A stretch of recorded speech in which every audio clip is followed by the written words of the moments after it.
next score is Christian's score, and yeah, I really enjoyed this a lot. It's really a shame that this isn't an entire uh, arrangement. This stops right around C instead of going on to the fourth section. I mean, it would have just been really cool to see what you did with the material there, but still, it's nice. I actually like the spareness of the opening, and I think you put a lot more energy into the middle part, and that's cool.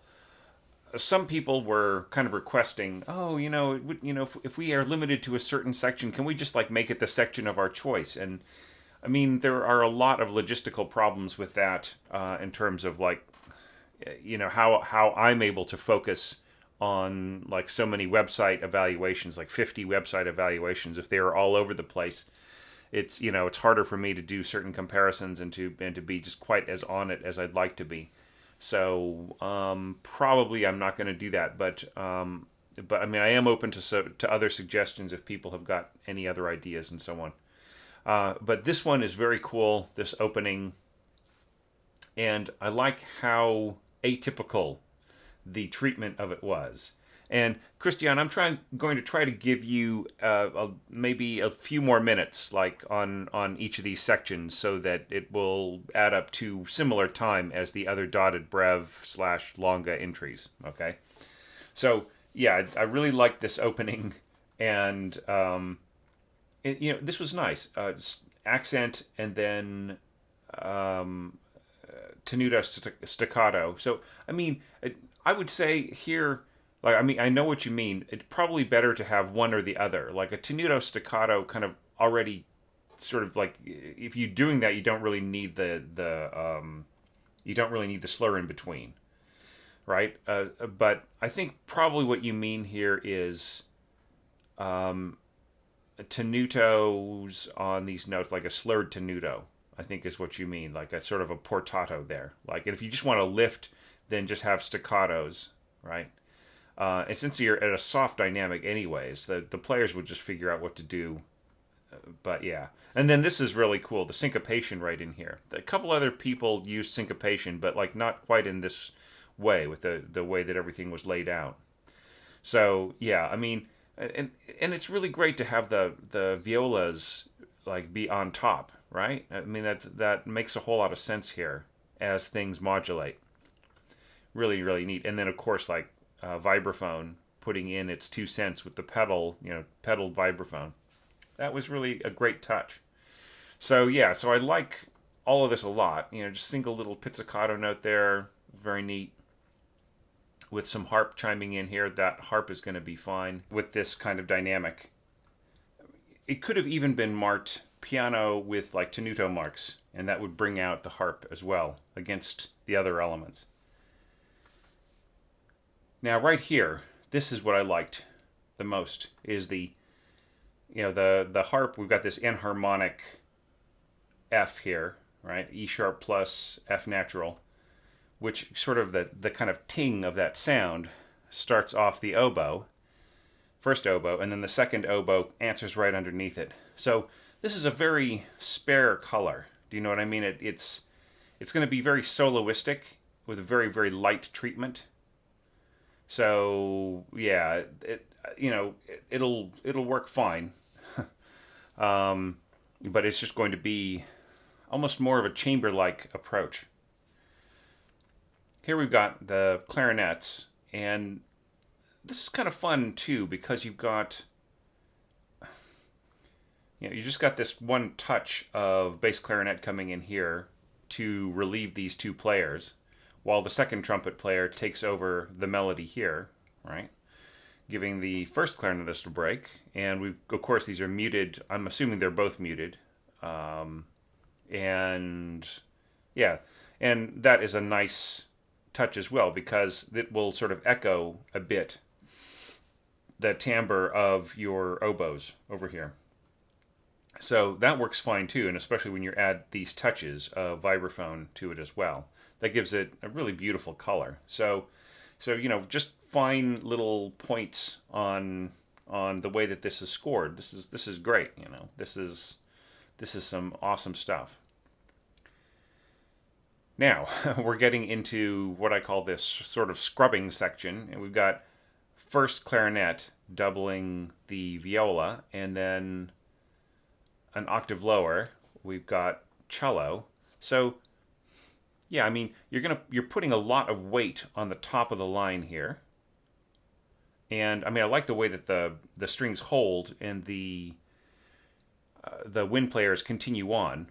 But once again, it's going to be a very chamber like interpretation. Just you know, not really feeling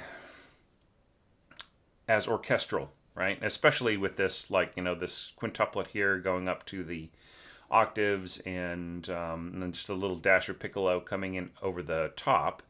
Against this type of string scoring. So if the string scoring were much fuller, right, and like say like having the first violins, having this become a viola line and this becoming like the first or second violin, and then the lower strings are able to support more, then it would be a much fuller, more orchestral texture. But I mean, if you just really want to do the very fine points, then that's fine. And I do like the answering here, right?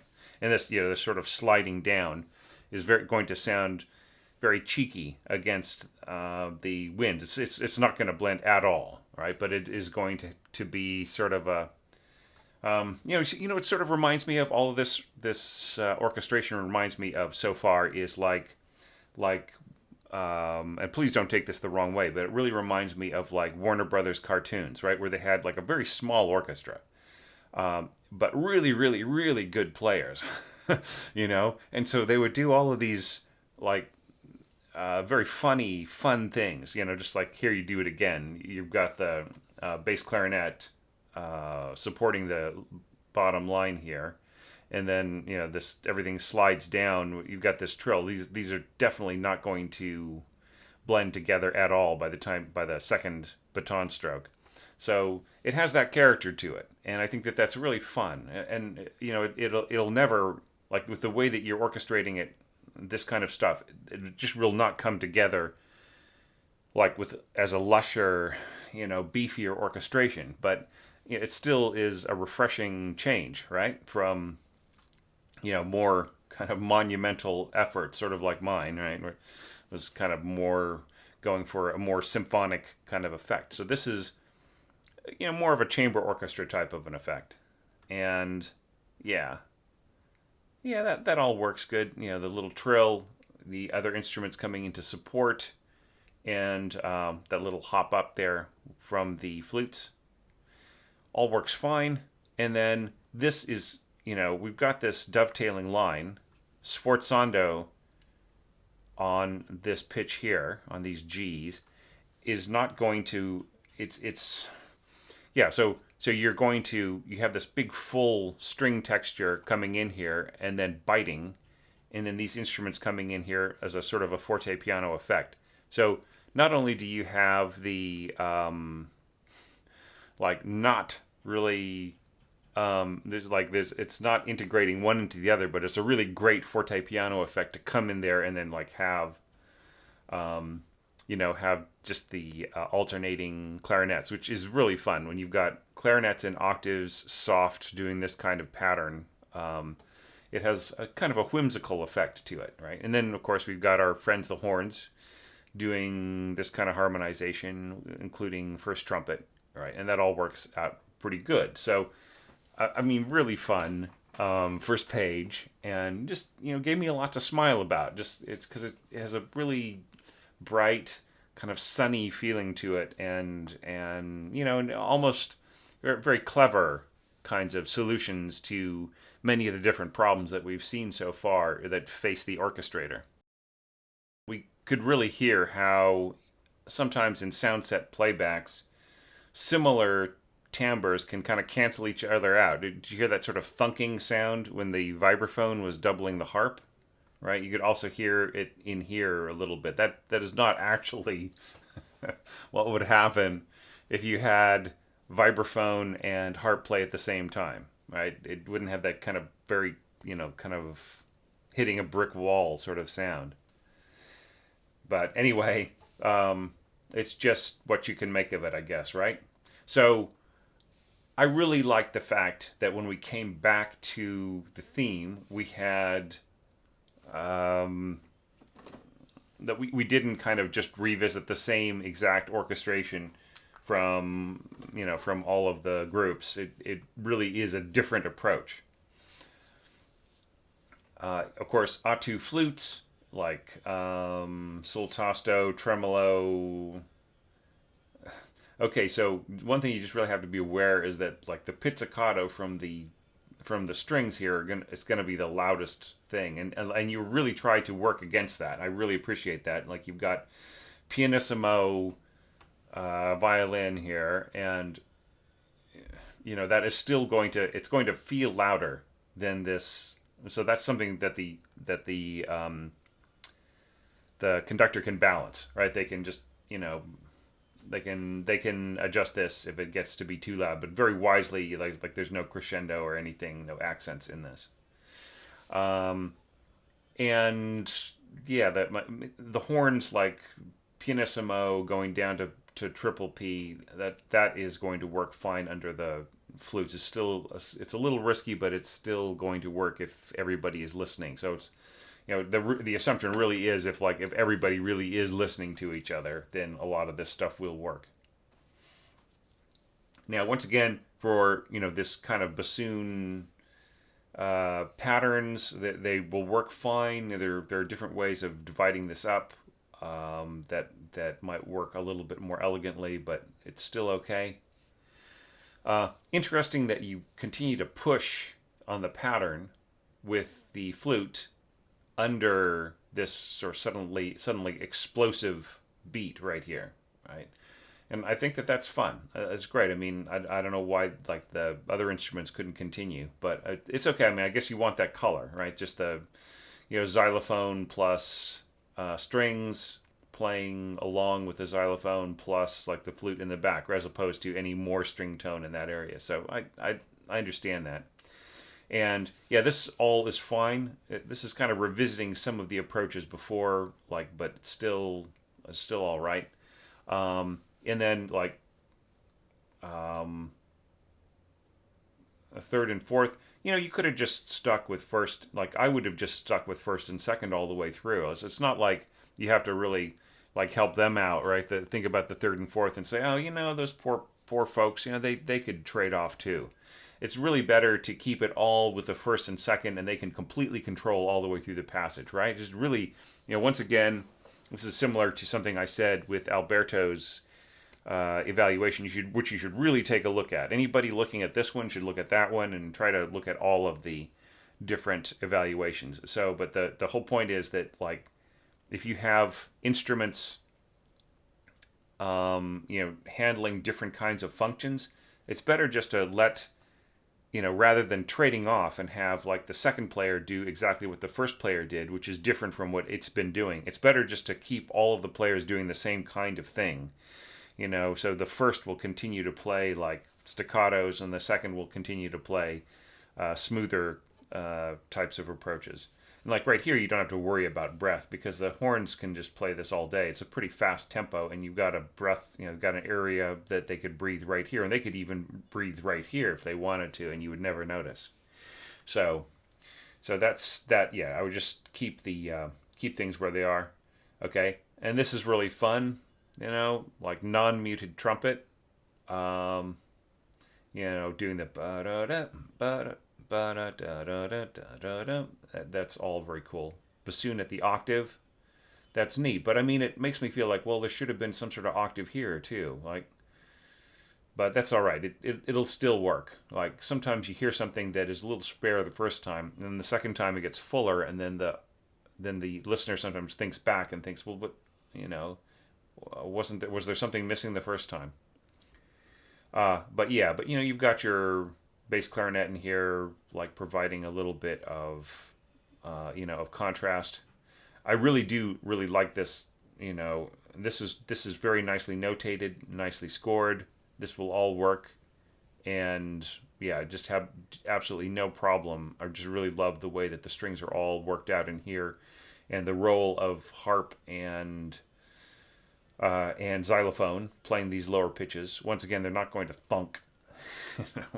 I don't know what that is, but that is something that I've actually heard in um, other sound sets. When you have like vibraphone and harp or some other kinds of similar sounds like that, they just it sounds like somebody putting their finger down on the string and then hitting the hammer on a piano, right? Or hitting the key on a piano, and just like it has that sort of thunk sound.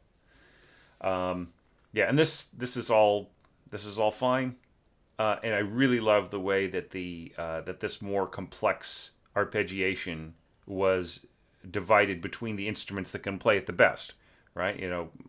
Clarinets can play this kind of stuff all day long. And then this was well within the bass clarinet range. This little riff up here with the A2 flutes, all very nice. And then it sort of set things up for that kind of lackadaisical little idea. And I like the way that you just dole it out across the different wind instruments. That is very effective. Very effective scoring. Just really contrasting that tone, and then just extremely controlled, and limited identity here for strings until right here.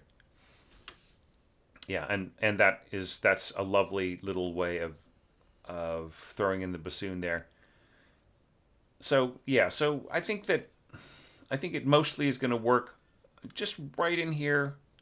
I mean, this is maybe a few more notes per instrument could have gone together, rather than being so severely divided. Do you know what I mean?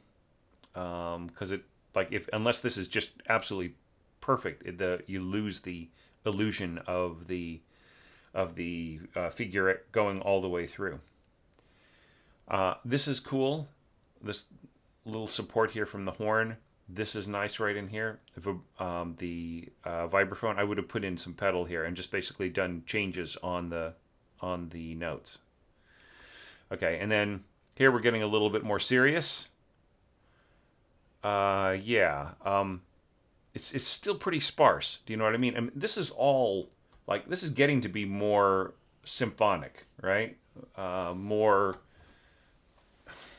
integrated orchestrally, right? Rather than the first page, which was just very, like I was saying, very kind of cartoonish orchestration in the best way. I mean, the people who worked on those soundtracks were amazing. The orchestrators and the copyists and the musicians and the composer, right? I mean, that was an amazing crew, and I actually have some. I had an old friend. He died recently, but he actually played in the orchestra on a lot of those cartoons, and they would get.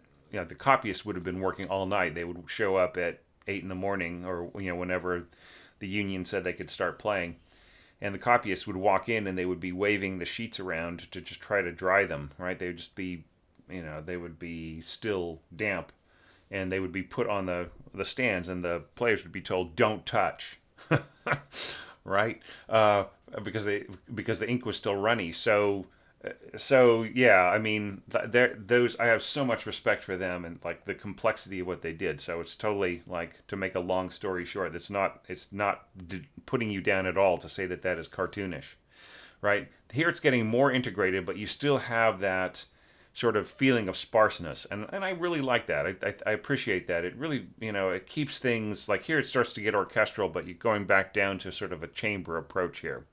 But just make sure that it's well supported, right? I mean, I like the sparseness of the strings here, but maybe a little bit more integration of like really chopping it into like 3 notes per instrument might be a little bit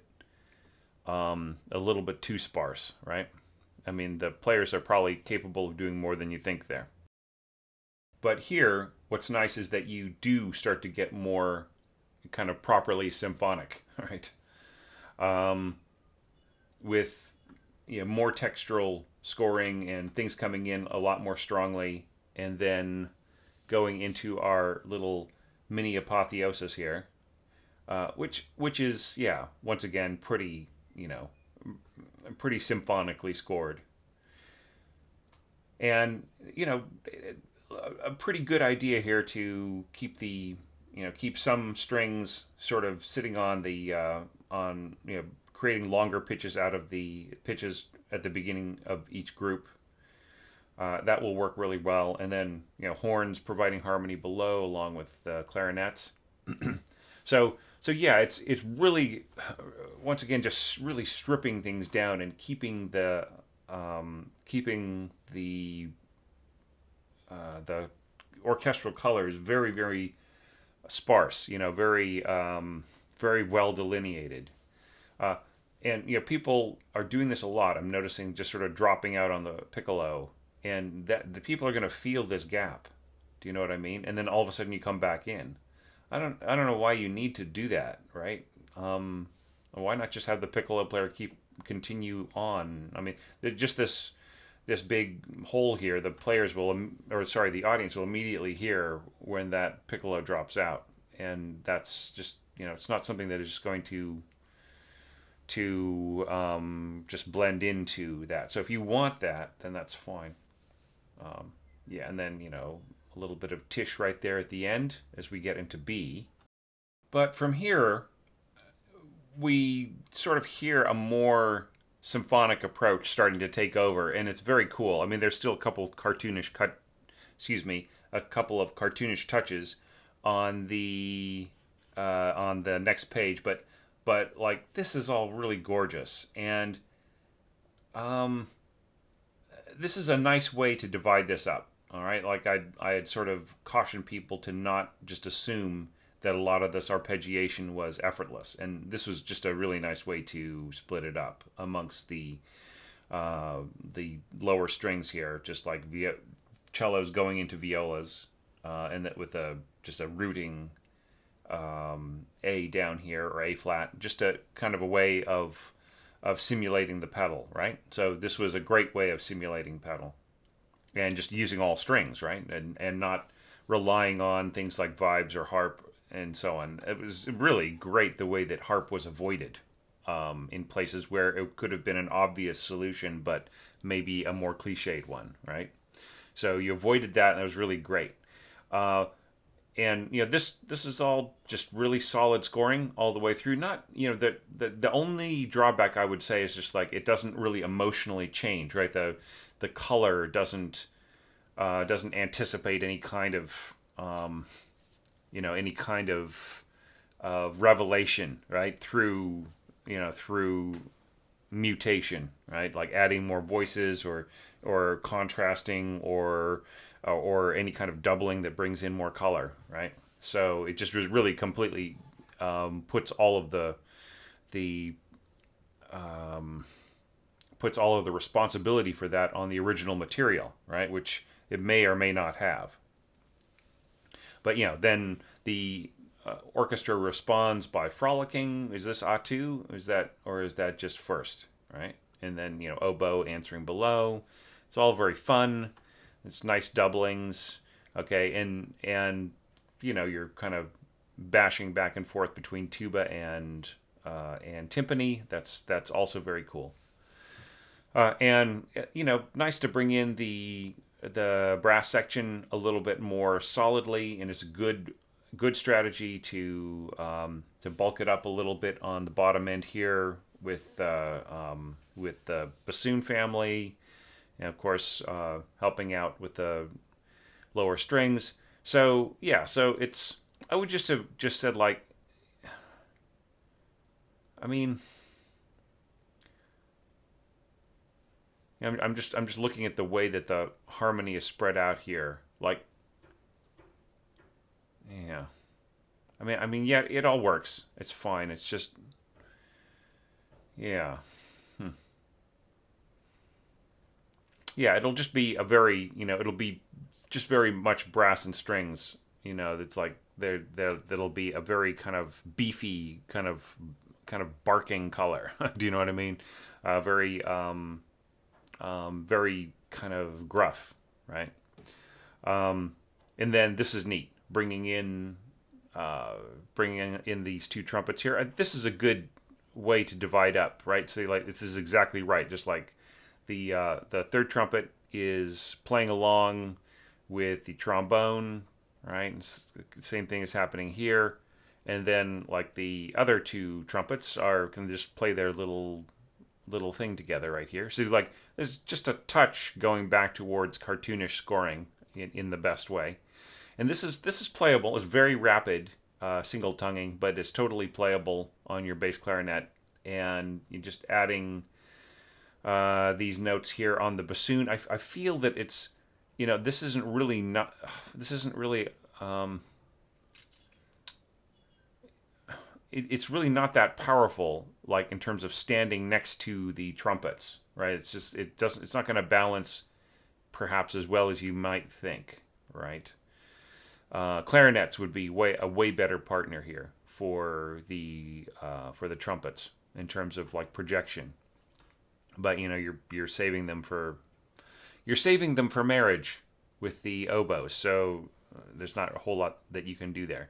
But this is a little bit better right in here, like the horns, kind of doing their merry dance along with a little bit of heavy brass, just a touch of heavy brass there, and timpani, and just more frolicking winds once again, combining with the firsts, and slightly higher harmony right in here with the strings. So that all is it's just really going to feel much brighter and work probably better than this before, right? So, but for the most part, pretty good. And this is a good way to kind of like building things up with the tremolo beneath it, right?